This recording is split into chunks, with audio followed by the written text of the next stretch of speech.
இந்த ஆட்சியில் மிக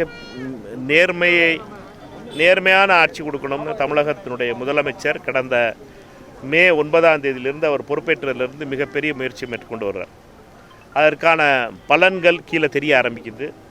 இவ்வளவு வேகமாகவே மிகப்பெரிய நேர்மையான ஆட்சியை கொடுக்கணுங்கிற முயற்சி பாராட்டுக்குரியது.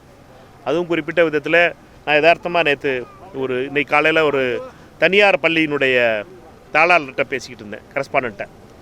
அவங்க தனியார் பள்ளியில், மதுரையில் தனியார் பள்ளி வச்சுருக்கவங்க இது மாதிரி 2000 பள்ளிக்கூடம் இருக்காங்க தமிழ்நாடு முழுசும். ஒவ்வொரு தனியார் பள்ளிகள்லையும் 2 லட்ச ரூபா கொடுக்கணுமா ஒரு வருஷத்துக்கு சென்னையில்.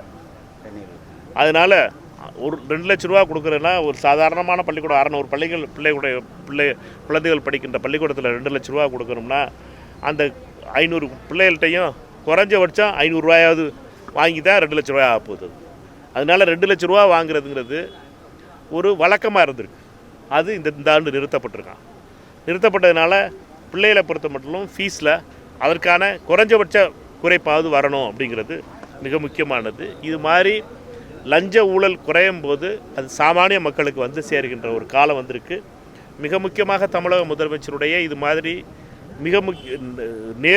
நேர்மையான அரசு அப்படிங்கிற ஒரு பெரிய மாற்றம். காமராஜருக்கு அப்புறம் நேர்மைங்கிறது அரசியலில் முழக்கமாயிருக்கு. அதை சாத்தியப்படுத்துகிற தமிழக முதலமைச்சருக்கு இந்த முயற்சிகளுக்கு நம்ம அனைவரும் கூட நிற்கணும். அதுவும் குறிப்பாக பொதுப்பணித்துறையில் 26% நிப்பாட்டி வாங்கக்கூடாது, எந்த விதத்திலும் வாங்கக்கூடாதுங்கிற சொல்லியிருக்கிறது என்பது மகிழ்ச்சியானது. என்னை பொறுத்த மட்டும் நெடுஞ்சாலைத்துறை, பொதுப்பணித்துறையில் இருந்த கரை புரண்டு ஓடிய ஊழல் லஞ்சம்ங்கிறது முடிவுக்கு வந்திருக்கிறது. இது நல்ல துவக்கமாக இருக்கும். இன்றைக்கி நம்மை பொறுத்த மட்டும் ஒரு நேர்மையான ஆட்சி அமைந்ததனால் சாதாரண மக்களுக்கும் பலன் பெறுகின்ற வகையில் இந்த தனியார் பள்ளிகளில் படிக்கிற குழந்தைகளை பொறுத்த மட்டும் அவர்களுக்கும் இந்த பலன் சேர வேண்டும் என்பது என்னுடைய கோரிக்கையாக இருக்கும். பிளே ஸ்டோர் மற்றும் ஆப் ஸ்டோரில் இருந்து பாலிமர் செயலியை QR கோடு மூலம் பதிவிறக்கம் செய்யுங்கள்.